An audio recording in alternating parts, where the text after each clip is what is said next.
Assalamualaikum warahmatullahi wabarakatuh. Nama saya Kini Nursayani dari 11 IPS 1. Hari ini saya akan membahas tentang bab 5, yaitu mewaspadai ancaman terhadap kedudukan negara kesatuan Republik Indonesia. Yang pertama itu menelaah ancaman terhadap integrasi nasional. Dalam membangun integrasi nasional, bangsa Indonesia selalu dihadapkan pada ATHG, yaitu satu, ancaman merupakan suatu hal atau usaha yang bersifat mengubah atau merombak. Yang kedua, itu tantangan, merupakan suatu hal atau usaha yang bertujuan atau bersifat menggugah kemampuan.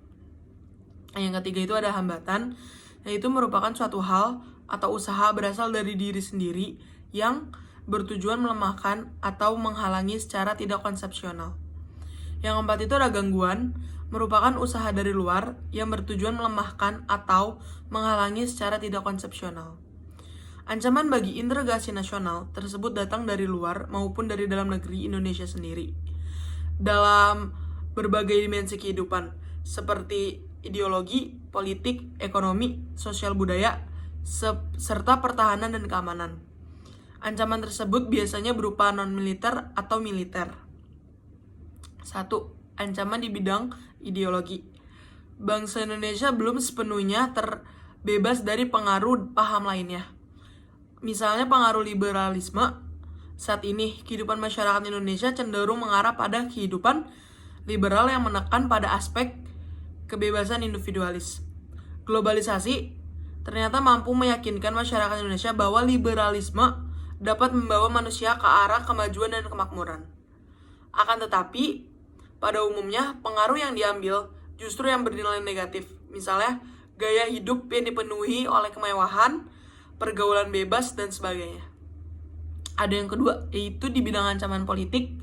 Ancaman di bidang politik dapat bersumber dari luar negeri maupun dalam negeri. Dari luar negeri, ancaman di bidang politik itu dilakukan oleh suatu negara dengan melakukan tekanan politik terhadap Indonesia. Intimidasi, provokasi, atau blokade politik merupakan bentuk ancaman non-militer berdimensi politik yang sering kali digunakan oleh pihak-pihak lain untuk menekan negara lain. Terus, ancaman yang berdimensi politik yang bersumber dari dalam negeri dapat berupa penggunaan kekuatan dalam bentuk pengarahan massa untuk menumbangkan pemerintah yang berkuasa. Bentuk lain kekuatan politik adalah menggalang kekuatan politik untuk melemahkan kekuasaan pemerintahan. Selain itu, ancaman separatisme merupakan bentuk lain dari ancaman politik yang timbul dari dalam negeri. Yang ketiga ada ancaman di bidang ekonomi. Globalisasi perekonomian di satu pihak akan membuka peluang pasar produk dalam negeri ke pasar internasional secara kompetitif. Sebaliknya juga, membuka peluang masuknya produk-produk global ke dalam pasar domestik. Hal tersebut tentu saja selain menjadi keuntungan, juga menjadi ancaman bagi kedaulatan ekonomi suatu negara. Adapun pengaruh negatif globalisasi ekonomi yang dapat menjadi ancaman kedaulatan Indonesia, khususnya dalam bidang ekonomi diantaranya sebagai berikut. Yang A. Indonesia akan dibanjiri oleh barang-barang dari luar negeri. B. Cepat atau lambat, perekonomian negara kita akan dikuasai oleh pihak asing. Yang C. Timbulnya kesenjangan sosial yang tajam sebagai akibat dari adanya persaingan pasar bebas. 4. Ancaman di bidang sosial budaya. Ancaman yang berdimensi sosial budaya dapat dibedakan atas ancaman dari dalam dan ancaman dari luar. Ancaman dari dalam didorong oleh isu-isu kemiskinan, kebodohan, keterbelakangan, dan ketidakadilan. Isu tersebut menjadi titik pangkal timbulnya permasalahan seperti separatisme, terorisme, kekerasan, dan bencana akibat perbuatan manusia. Isu tersebut akan mengancam persatuan dan kesatuan bangsa, nasionalisme, dan patriotisme. Ancaman dari luar timbul sebagai akibat pengaruh negatif globalisasi, di antaranya sebagai berikut. Munculnya gaya hidup konsumtif yang selalu mengkonsumsi barang-barang dari luar negeri. Munculnya sifat hedonisme, adanya sikap individualisme, munculnya gejala westernisasi. Ada yang kelima, yaitu ancaman di bidang pertahanan dan keamanan. Ancaman militer adalah ancaman yang menggunakan kekuatan bersenjata dan terorganisasi yang dinilai mempunyai kemampuan membahayakan kedaulatan negara, keutuhan wilayah, dan keselamatan segenap bangsa. Ancaman militer dapat berubah agresif atau invasi, pelanggaran wilayah, pemberontakan bersenjata, sabotase, spionase, aksi teror bersenjata, ancaman keamanan buat laut dan udara.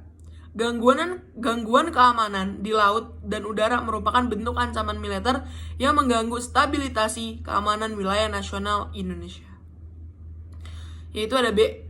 Strategi mengatasi berbagai ancaman terhadap Ipolexos Budahankam dalam membangun integrasi nasional. 1. Strategi mengatasi ancaman di bidang ideologi dan politik. Untuk mencapai hal tersebut, Bank Indonesia harus segera mewujudkan hal-hal sebagai berikut. A. Mengembangkan demokrasi politik. B. Mengaktifkan masyarakat sipil dalam politik. C. Mengadakan reformasi lembaga-lembaga politik agar menjalankan fungsi dan perannya secara baik dan benar. Yang D. Memperkuat kepercayaan rakyat dengan cara menegakkan pemerintahan yang bersih dan berwibawa. Yang E.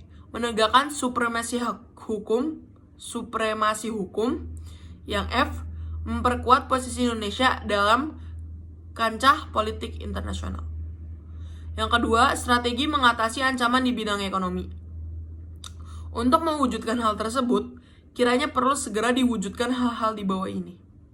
A. Sistem ekonomi dikembangkan untuk memperkuat produksi domestik bagi pasar dalam negeri, sehingga dapat memperkuat perekonomian rakyat.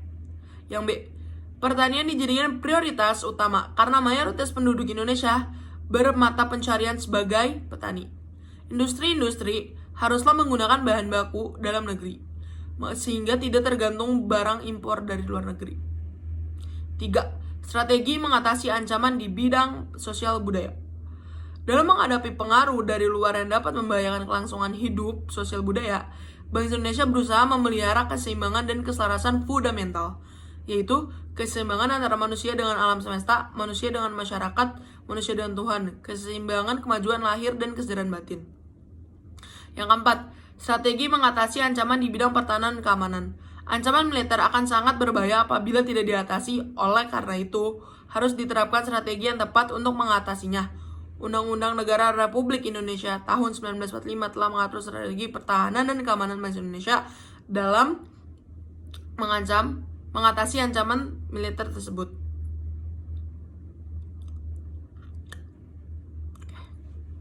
Cukup sekian hal yang bisa saya sampaikan.